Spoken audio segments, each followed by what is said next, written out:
Hey, what's going on, everybody? What's going on, everybody? It's a little bit after 3 o'clock Central Standard Time. So, y'all already know what that means, right? That means we are live for another edition of, that's right, Book Talk Live. I'll be your host today, and I'll be the only one here because this is a coach's edition, which means you're getting some very special information. Straight from the seat, straight from the coach. Just to give you a little bit of a heads up of who I am. My name, if you've never seen me before, you've never met me before, my name is Ray Destin Jr. I am the CEO and founder of BOBM Publishing. We are a full service publishing house that does help authors with everything from the creation, the thought of a book, all the way to the creation and launch. Been so successful that we've actually launched well over 400 authors to number one bestseller.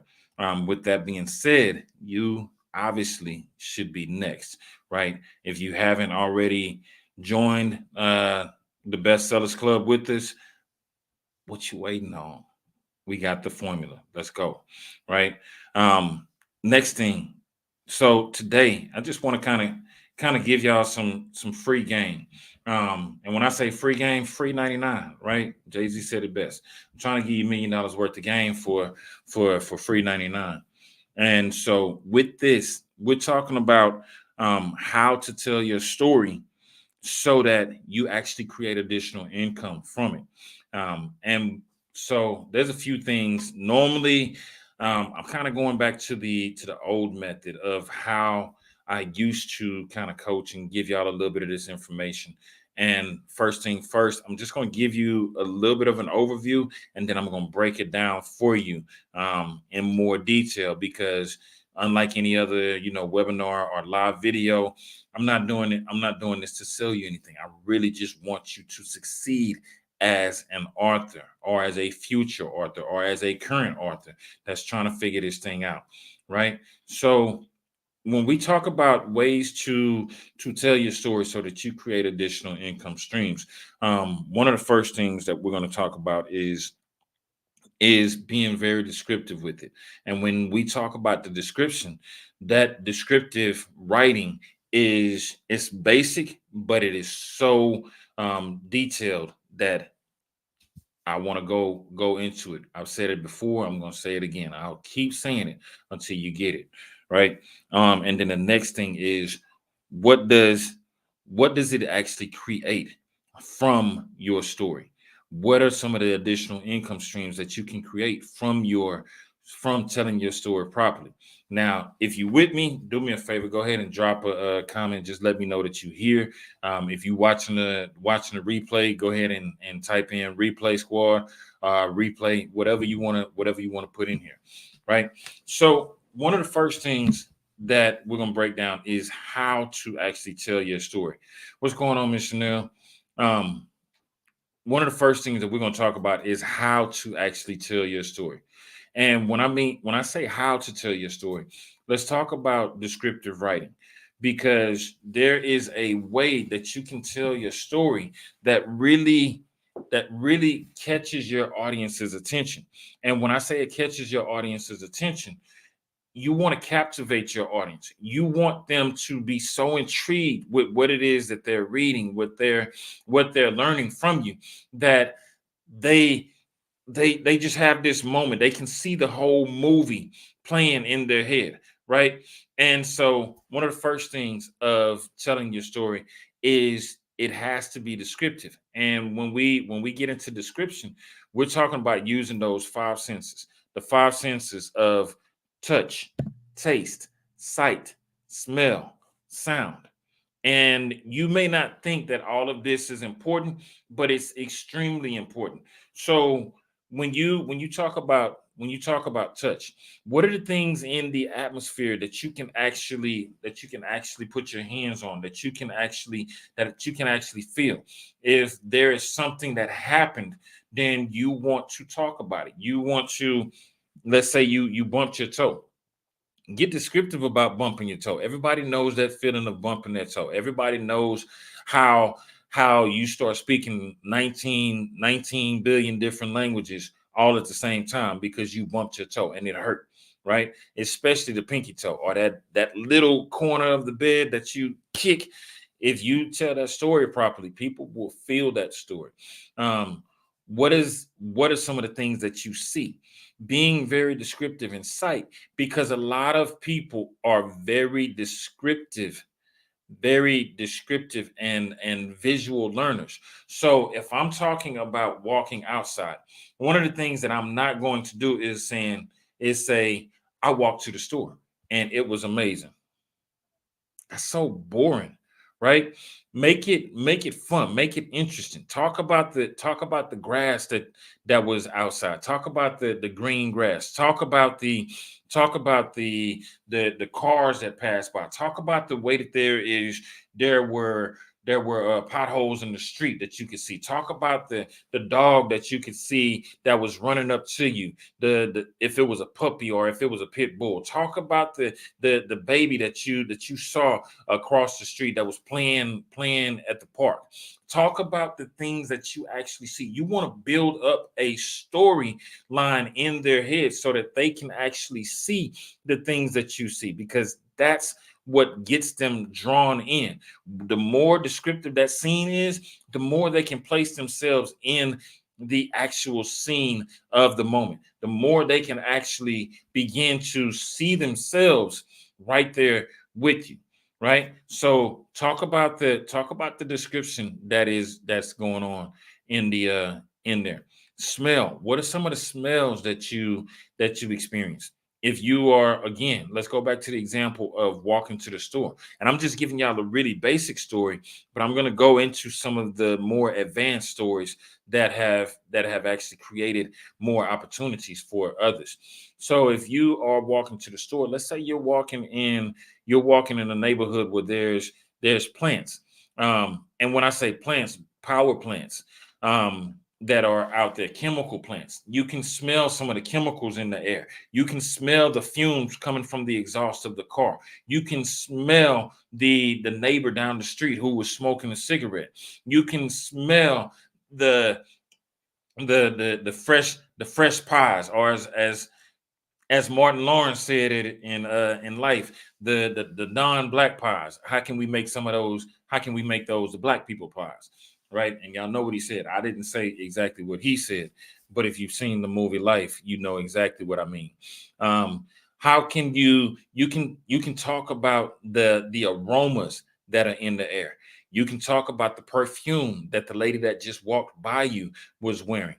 These are things that build up a scene for someone. You don't have to do it on every single page. You don't have to get over descriptive, but the more descriptive you are, the better it is to build that story, because you're tapping into all of the senses, which again tap into the emotions that someone is experiencing. Going into taste. If you were eating something, describe the taste that it had. If you're eating a salad, talk about what the lettuce, the fresh crisp lettuce. Talk about the red ripe tomatoes. Talk about the creamy ranch dressing that you poured all over the salad. Talk about the salt and pepper seasoning and that hint of garlic that was on there. These things are building and adding to the flexibility of your story. It's creating such a vision for the person that they can actually begin to see it. And so if you think about a movie, right? One of the things that movies do well is they draw you in with the first thing that you see on most movies is not a person, it's a scene. They've drawn you into the background scene of what's going on behind that person. Think about Coming to America. When Coming to America first came out, you heard the da, da, da, da, and then you see the lions in the jungle, and you see this beautiful mansion that's in the middle of this beautiful land that they have, that they're creating the image of wealth in this story. If you think about most Disney movies, they do the exact same thing. They draw you in by showing you something that is in the background. They're not actually showing you the character just yet. They're giving you the background because it's building a scene for you. And now you can place the character in there, right? So that's one of the first things is when you're telling your story, get descriptive. What most authors do, and here's the sixth level, outside of the senses, talk about the way that things, the the build up. Talk about the way the emotions that were going on. Talk about the people that were in the scene. Give descriptions so that people get a chance to see the person that you're talking about. Give the characters some depth. Don't just say the main character's name was Johnny and Johnny was a 13-year-old or Johnny was a kid. Okay, what does Johnny look like? What is Johnny's height? What is Johnny's hairstyle? What is Johnny's background? Give them some depth, right? Especially if you're telling your story. A lot of times when dealing with authors, and this is the next part of it, is the buildup. A lot of times when dealing with authors, the the main thing that authors do is they will only say I went through this, and that's it. Like, okay, this is a lot. Explain a little bit more. What was this? I went through an emotional experience. I went through a breakup. Talk about the feelings that you had. Talk about the emotions that you had. Talk about before you talk about the breakup, build up a storyline that deals with the relationship that you were in. Okay, I met this person at church. We started off as extremely good friends. As we built this friendship, there was so many similarities between us. um their their parents were in their lives. Their parents went through a divorce. They had however many siblings. They were very close to their siblings. Talk about the background of the person and don't just put them in the story and think that people see what you see. If the story means something to you, you have to give it some build up. One young man who does an excellent job of building the story, and I've read it in his chapters, and I've also seen him when he's done a live speaking engagement, is Daryl Wayne Thomas Jr. When he tells his story of what happened to him when he was a young man, when he was about 13 or 14 years old in high school. He gives you so much description and he draws you into the story because he builds up the characters. He tells you about their emotional background. He tells you about their connection. He tells you about the love story that's happening. He tells you about his family history, and then he goes into the actual moment. But there has to be an actual buildup, because if there is no build, then you're just giving facts. And remember, facts tell, stories sell. I remember when I wrote my very first book, Claim Your Destiny, and I'll show you the cover. The very first book that I did, Claim Your Destiny. Um, the first chapter, I talked about one of the hardest moments that I ever had to deal with in my life. And the reason it was a very hard moment is because I was talking about the death of the young lady that I dated when I was 23 years old. I was 23, she was 21. This beautiful young lady, Shalita Renee Peters. We dated for only 9 months, but I learned more in that 9 month relationship than I've learned in some relationships that I've had for 2 years, for 5 years, for 3 years, for I learned so much in that relationship, but I didn't go into the background of the relationship. I went into the background of the events that were happening in that moment. At that moment, and I'll just give you an example of it. Um, at that moment, there was a young lady who also had passed away. So this particular evening, I was working late night, working. I was working in a fab, in a clean room environment. And while I was working in this clean room environment, occasionally we'd have downtime and things were kind of slow.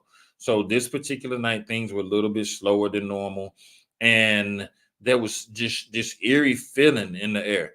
And we took a moment to look on the computer, and as we were looking on the computer, we saw that a young lady by the name of Aaliyah had passed away.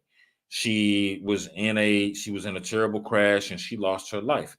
And so during that moment that we're looking on the computer and everybody's like, "Oh my God, I can't believe Aaliyah just passed away." And Aaliyah, she had such a special voice, and she made such an impact. And for some reason in that moment, I felt some emotions that I never felt before. Like I've lost family members. I've lost several family members to for a variety of different reasons. One of my aunts when I was younger died because she had an aneurysm, and the aneurysm didn't it exploded. She went to the hospital, didn't make it out of the hospital. I had family members who lost their lives to wrecks with trains, a motorcycle accident. Tried to get over the train tracks just in time. Train hit them. Lost my great great grandmother when I was 4 years old, and she was kind of close to me. Lost my uncle when I want to say I was 6 years old. He took his own. The story is he took his own life. Um, Lost cousins to gun violence. Lost aunt to cancer. But one thing that I did not see coming were the tears that I was dealing with while discussing the death of Aaliyah. And as we're talking, I find myself just turning around because I'm sitting here with a face full of tears, and I'm like, This is weird. Why am I crying?" But during that moment, um, the things that were happening outside of it were 2 days, I want to say 3 days earlier. The young lady that I've been dating for 9 months, um, that was the last conversation that we had. And the last thing that she said was, "I got to get off the phone. My stomach is really hurting." Now, she had relapsed with cancer, so she was in this moment where she's actually going through pain. And so somehow there's a connection between Aaliyah's death and her being in the hospital. And I have a face full of tears, and I turned away from my coworkers. I didn't want them to see what I was experiencing. And so I left the fab, and I went to Walmart for my last break. And while at Walmart, it's 4:45 in the morning. I'm leaving from Walmart. I get a phone call. And this phone call is a young lady from Shalita's church. And she said, "Hey, Suge, just wanted to let you just wanted to let you know. This is Denise. We probably met like one time at the church. Shalita speaks so highly of you. She says so many good things about you. Just wanted to let you know that we do go to church together, and she's in the hospital right now, and it doesn't look good." And I had known Shalita for 9 months. She's a fighter. And when I say at that point, she was truly, truly, truly a fighter.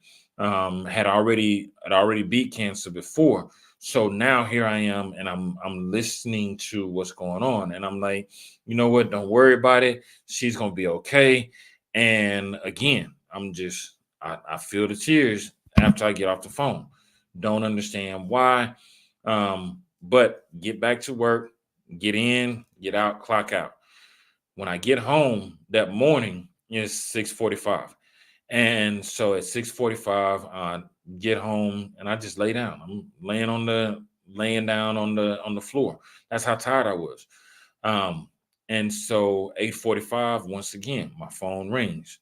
And this time I did recognize a voice on the other end of the phone. And it is, "Hey, Suge, this is This is Sharice, Shalita's cousin, and I know exactly what happened. In that moment, I couldn't speak because I'm at this point just face full of tears because this is the time that I'm hearing that my girlfriend at the time is now gone and it's just me. Um, so that was how I opened my very first book. The reason that I opened it that way is to explain that sometimes things do happen in our lives, and those things that happen in our lives change us forever. I can honestly say that that specific moment changed my life forever, and I have never been or and will never be the same as a result. Right? Um, it's something that happens to you when you lose somebody that close to you. Now, the reason that I shared that specific story with you is to show you an example of the things of how you actually build the story. And so when you build your story properly, people are going to be engaged. People are going to want to know more about the situation. People are going to want to hear more from you.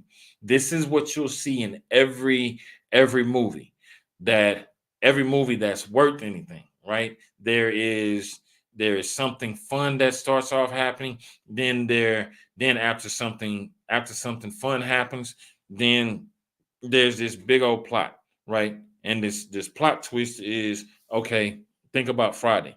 Everybody got engaged in the movie Friday because it's like, man, Craig lost his job on his day off. That's crazy. Okay, he got his homeboy Smokey. Smokey is just keeping they just hanging out. But then all of a sudden, here comes the plot twist. Smokey is owes Big Worm money. Throughout the rest of the day, they're trying to figure out how are they going to get this money. Are they going to get it in time? Is everything going to is everything going to work out? While that's happening, you also have Debo, who's terrorizing the neighborhood. Ice Cube, who is starting to fall for Nia Long. So that relationship is starting to happen.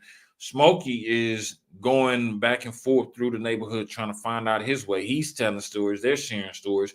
He meets a young lady, but all of this is happening while they are trying to figure out how are they going to take care of the money that they owe to Big Perm, right? That's just one example of build up to a storyline. If you think about any Tyler Perry film, right? I don't care if you like Tyler Perry, if you don't like Tyler Perry. Tyler Perry is very successful for a reason. There's usually some type of plot twist. This loving woman gets into a relationship.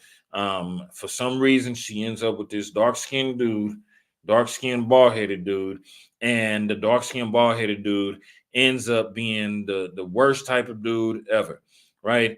And so the only way that she can get out of this relationship is she has to leave him. When she leaves him, she leaves in some dramatic way, and then next thing you know, she ends up falling in love with the light skinned character.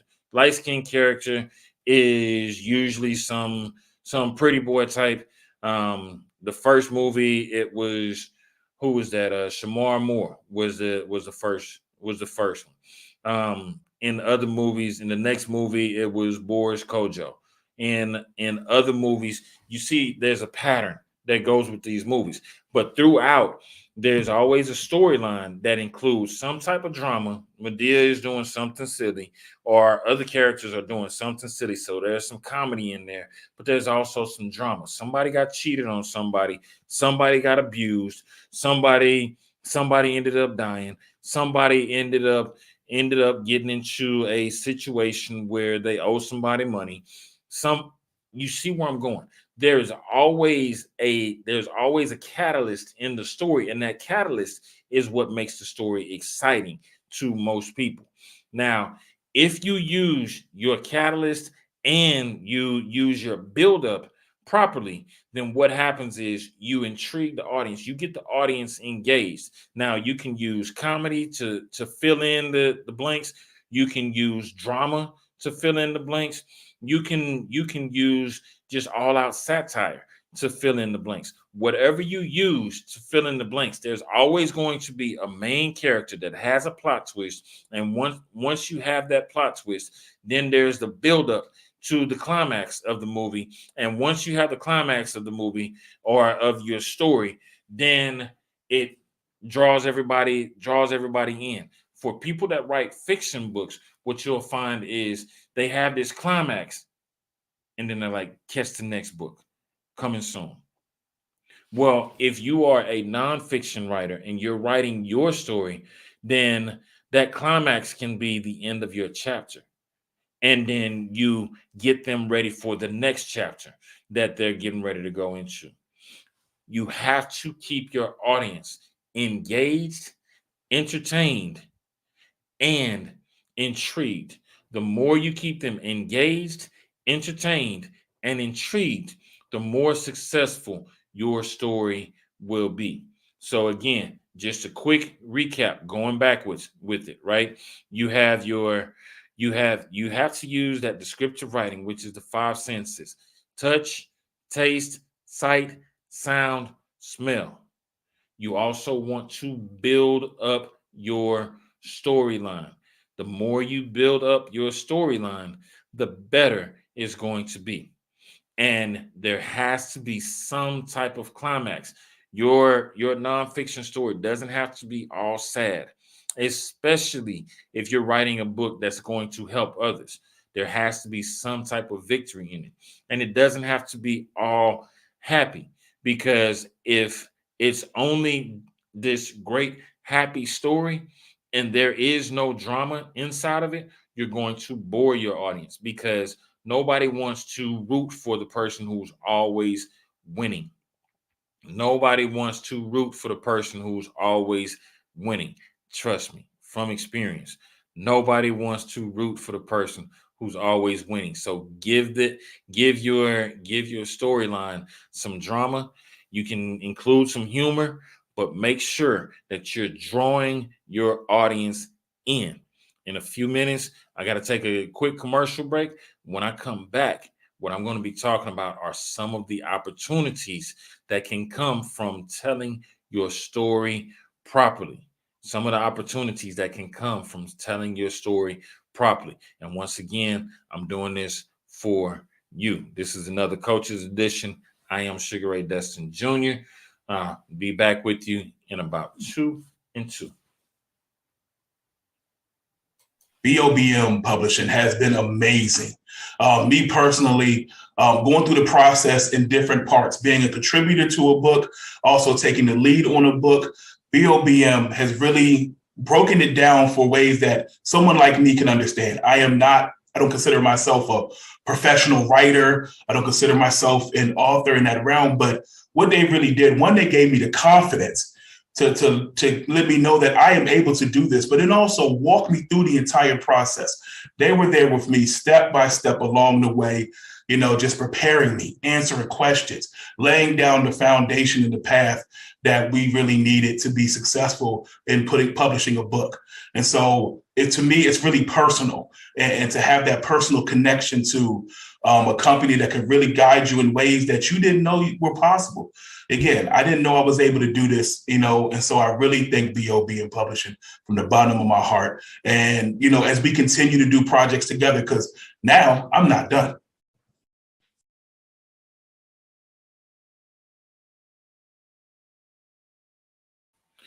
Hey man, if y'all couldn't tell, that was my brother from another mother, Mr.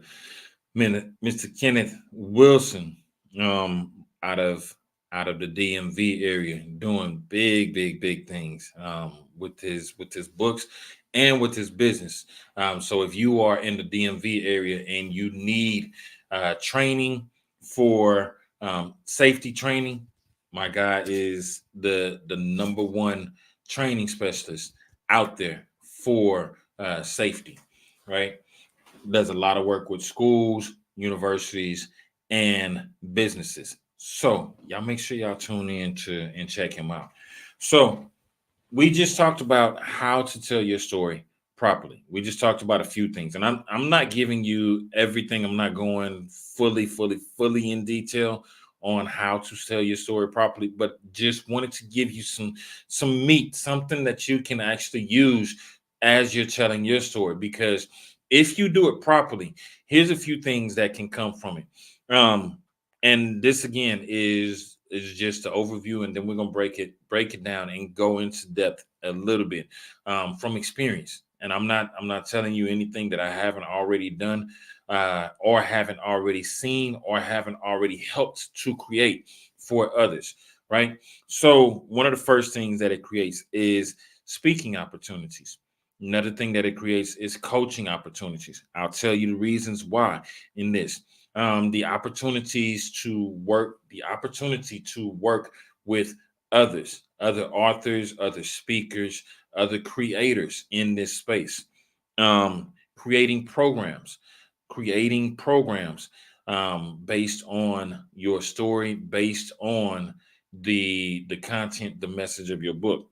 Um, Movies, believe it or not, your book, if you tell it properly, if you have a story, because I hear it all the time, I got a story. I need to tell my story. I need to get this out. If you tell your story properly, guess what? You can actually build a business from it. And movies are one of the things that can come from your book.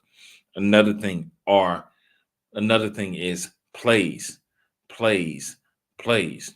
There's a young lady that I know who actually does create plays from her books, um, and actually had a few sold out shows based on the contents of her book because she did it so well, right?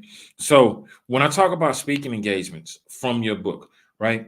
A lot of people want to hear your story. If you tell your story properly, that actually creates the opportunity to that actually creates the opportunity for you to speak in front of rooms. And when I say speak in front of rooms, you can speak to colleges, universities, you can speak to high schools, middle schools, elementary schools, depending on the age. My son was 11 when he had his first paid speaking engagement. He was in 5th grade. Guess who he spoke to? 4th graders about being a published author.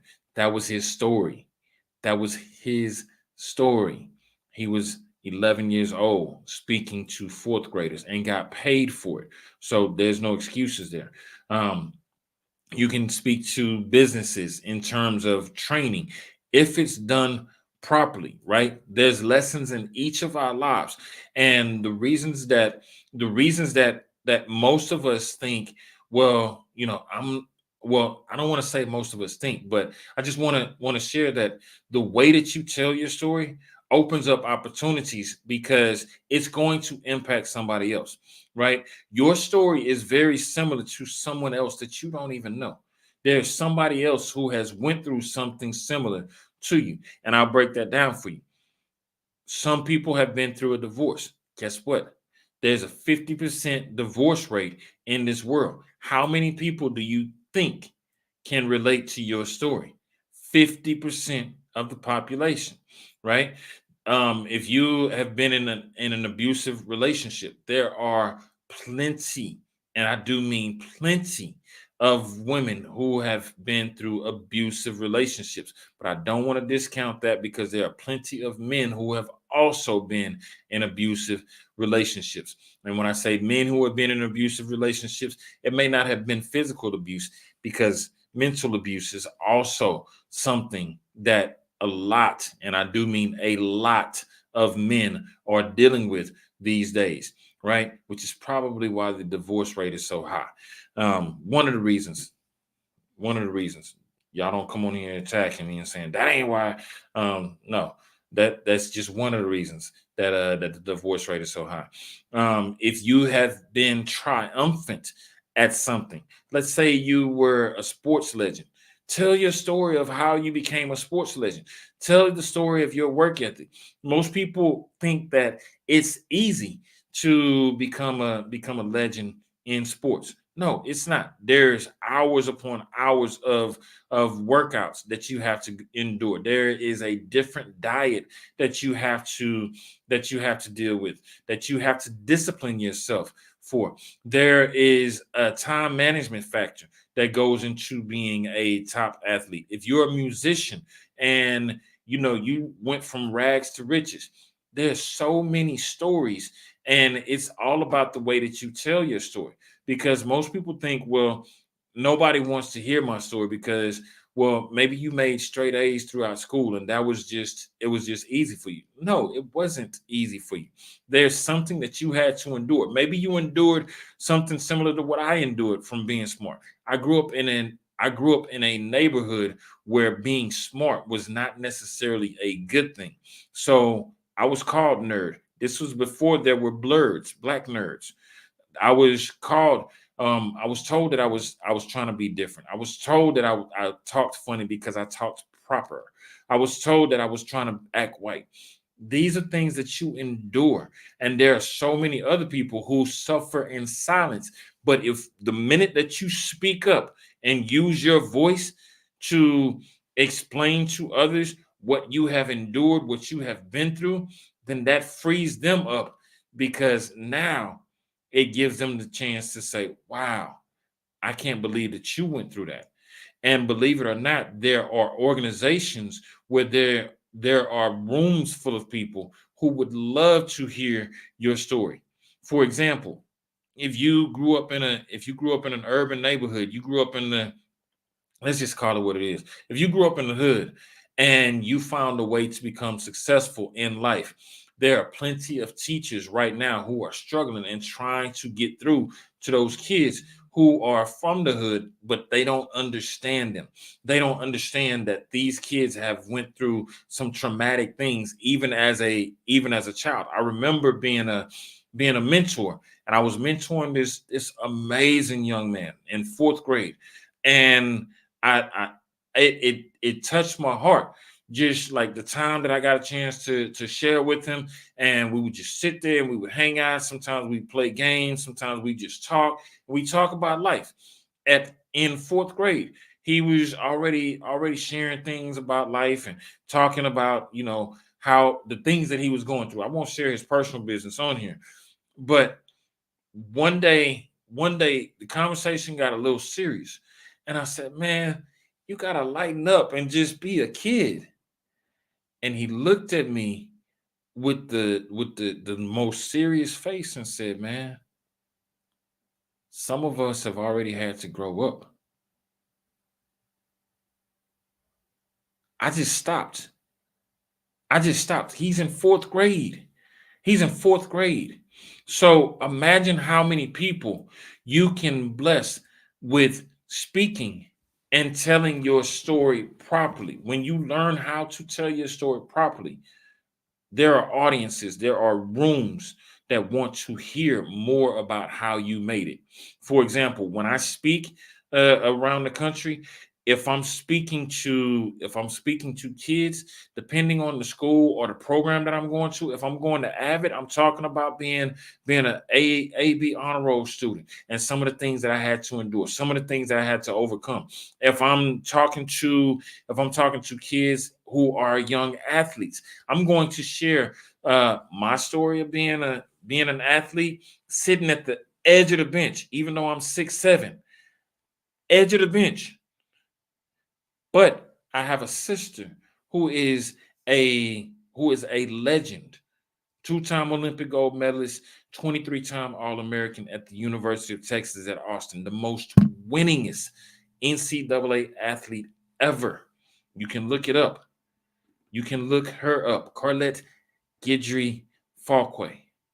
My sister's a legend, y'all. I have stories for days. I've been blessed to meet so many amazing people. Sometimes I don't have a story of my personal life that I can share, but I have stories of friends that I've met along the way, or people that I've read about that I can share. For example, if I'm talking to somebody who's older and they say, "Well, I'm too old to live out my dream of opening a restaurant or of starting my own business," I tell the story of Colonel Sanders. He was 65 when he started his business. He was 65 when he started KFC, y'all. There is a story that's going to open a door for you if you know how to tell stories properly, right? The music that we listen to, a lot of times those stories are so impactful that we want to hear more from those artists. Next thing is coaching. If I can connect with an audience and that audience wants to or can relate to what I've been through and is astounded or is amazed or is happy because of the way that I told my story and how I made it through, that's the possibility for me to begin a coaching program, because people want to connect with people that they can relate to. People want to connect with people they can relate to. And believe it or not, if you made it through a situation, you now have the opportunity to coach people out of their situation. But make sure, and I do mean this, and I say this with the utmost respect, if you are going to coach someone through something, make sure you have healed and you're helping them to heal from it. I remember there were two authors that stand out to me. And these two were amazing people, two amazing people. One person had been through a traumatic experience, a traumatic sexual experience, and the book was finalized. We were ready to publish it. And this person said, wait a minute, I got one more thing I want to add to the book. And what this person added was so astounding. I said, I can't work with you again. This person added a letter to their abusers in which they were pretty much cursing them out. That was a red flag because it said you haven't healed. And you're going to empower other people to walk around in pain as opposed to encouraging others to heal from the situation. I'm not saying it's right, but I'm saying you have to help others to heal. That's just my personal belief. And that's what a coach is somebody who can help walk you through a situation or who can help elevate you in an area that you need the help the most, right? Now, next thing from telling your story properly is the opportunity to work with others. There are plenty of people who want to include your story or parts of your story in their books. There are people who want to include your story in parts of their books. So if they have a collaborative book or an anthology, then what they're looking for is the opportunity for you to add a chapter. Now, be careful, be mindful that a lot of times people want your story to match the flow of their book. So find out what it is that they're looking for specifically before you agree to just be a part of a project because you just want to be a part of a project, right? Because every book that you write, you need to be able to sell as well. Next thing is programs. And each of the things that I've shared with you all so far are things that I've already done. I've spoken all around the country. I've spoken, like I said, colleges, businesses, schools. I've spoken at different organizations. I've even done some international virtual speaking. Coaching. I have a coaching program. Bestseller University is currently one of the hottest, and I do mean one of the hottest, one of the livest. If you are with Bestseller University right now, y'all need to be dropping fire in here, like because we've been connecting and moving this needle when it comes down to what it takes to be a not just a bestseller, but understanding the business behind the book. Um, Working with others. I've been in several collaborative anthology style books, right? And it's actually a pleasure when you get a chance to work with other authors who are of a similar mindset. You'll find that you're in your tribe, right? Next thing is programs. Programs. Now, for me personally, one thing that I saw as I was speaking all the time was I would speak to different groups of young people, and I always ask the question, what is it that you want to be when you get older? And if you've ever been around kids, kids have they're going to tell you what they want to do based on their level of exposure, just as adults will, right? And so I would always hear, I want to be a musician. Translation, I want to be a rapper. And the other response was, I want to go to the league, right? Because what do they see all day? They're on their phones, they're on their video, on TV, and they're watching videos of rappers. They're seeing athletes that are making all this money, that have all this fame, that are living this life of luxury. And if they're coming from different communities, then they may be experiencing some level of poverty, where looking at the big basketball player who just signed a $1 million contract for a year, or who just signed a $35 million contract for 5 years, who plays football. That's what they want. That's what they see. And then they see the rapper with the gold chains, with the fancy cars, with the women behind them, right? And so if these are the things that they're seeing, that's their level of exposure. And so my first book is called Claim Your Destiny. So with that book, what I did was I said, you know what? I can turn this into a youth program, because there are principles in here that these young people really need to learn more about. They need to learn about goal setting. They need to learn about the how to deal with different traumatic events that happen in their life, their blinding lights. They need to understand what their true motivation is. What's your why? What is your driving force? They need to understand how to create success folders. As a supervisor, as a manager, I used to make my teams create their personal success folders, because they wanted to move up in the ranks. So I made the kids create their success folders so that they could start seeing some of the things that they had already done. If they were making AB honor roll, if they had gotten awards for being a great athlete, if they had gotten awards for being artists, if they had gotten awards for different things, they started putting those things in those folders. The book that I wrote, I initially did not write it for youth. I wrote it as something that can take adults to a completely different level in their life, and it still can take people to a different level in their life. But because I saw the need while speaking with youth, I turned it into the Claim Your Destiny Youth Leadership Program. This program, this program was something that actually impacted thousands of kids in Central Texas as a result, right? It will be here in Houston. That's where I'm at currently. It will be here in Houston soon, in different schools and different organizations around the city. The reason I'm telling you all this is because if you have a book and you're looking for places, then sometimes you can bring your audience to you in a coaching program. Other times you have to go to where your audience is already at.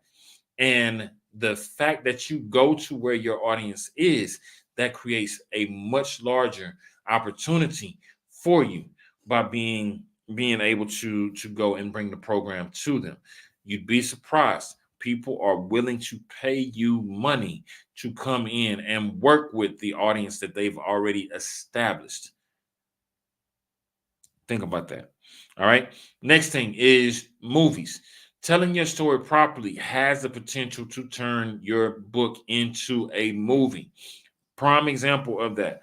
One of my favorite movies is the movie The Pursuit of Happiness, where with Will Smith and Jaden Smith. And if you follow the storyline of the movie, it's this guy who is down on his luck, and he just can't seem to get it right. He started this career where he's selling bone density scanners. And as he's selling these bone density scanners, he's going all around the Bay Area, trying to sell these bone density scanners to doctors, trying to sell it to dentists, trying to sell it to people in the medical field. And he just keeps getting rejection after rejection after rejection. And he keeps saying, you know what, if I can just sell one more, that'll get us out of this situation. That'll give us a little bit more life. It'll give us a little bit more room to breathe. Right. His wife ends up leaving him, leaves him with his son, and but while his wife is in the process of leaving, he ends up talking to this guy who's driving this nice car. The car that he's driving is a fast sports car. He says, man, he said, I know you got to be smart. He said, you had to go to college to get a car like that. The guy said, no, you don't. He said, you just got to be good with math and good with people. Goes through this whole program and becomes a financial, he goes into the financial services industry. And the whole movie is about his life while he's going through learning to become a financial services, learning to work in the financial services industry. The great thing about this is that it's a great movie. They did a great job with it, right? Will Smith and Jaden Smith had a chance to work together. Um, there's a great storyline and there's a great plot to it. The end of the movie, there is so much victory and so much celebration, so much so that they've made memes just from the just from a few scenes inside of the movie, right? Now, if you've ever read the book, you'll know that that's less than a chapter out of the book. But the story was so compelling that Hollywood said, we want to do something with this. They turned the book into a film. Now, there are so many of you out there, and I really want to touch on this. There are so many of you out there who come to people like me, publishers, and say, I got a story, I got a story, I got to get it out, I got to get it out. I want to help people.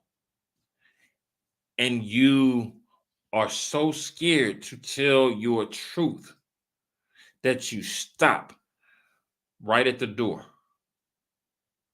because you let things stop you from getting that book out. But you don't realize that that book is just the beginning. God gives each one of us a story, and this is part of the church. So y'all bear with me. God gives each one of us a story for a reason. He doesn't give you your story so that you can hold on to it selfishly and say, well, my story is my story and nobody needs to know what I went through. No, that's incorrect. Your story is your story, but it's also your gift to the world if you tell it properly, right? If you tell your story properly, lives will be changed. You'll end up healing some people that really need to go through some personal healing. You'll end up helping some people who are in the midst of a storm as we speak. You'll end up creating new leaders. You'll end up creating people who now have a sense of joy where there was only a sense of sadness because of the way that you told your story. So what I want you to understand is don't give up on telling your story. But if you have a story that is that compelling, then put it in a book, because I feel like everybody needs to write a book about their life. The reason that I say that is because it does not matter the age. You've already been through something that can help somebody else, right? Like I said before, my son was only 11 years old when he had his first paid speaking engagement, talking to fourth graders. But he gave them a sense of hope because here he is, an 11-year-old published author, and he had been published since he was 9 years old, and telling them the importance of literacy. You have no idea who your story can impact. There are so many people out there. There are people that when they tell their story, there's nothing but tears in the room. And those are cheers of acceptance, because somebody had to accept the fact that somebody else went through the same thing that they went through. There are tears of joy because they have this sense of joy in knowing if they overcame it, I can overcome what I'm going through. There are tears of sadness because if I can't relate to your story, then I can empathize with your story. But I may know somebody else who can benefit from hearing your story. There are they are tears of they're tears of celebration because I'm so happy that you were able to make it through. Your story, if told properly, has the possibility of becoming a movie. Stop telling everybody that you have a story and start telling your story, right?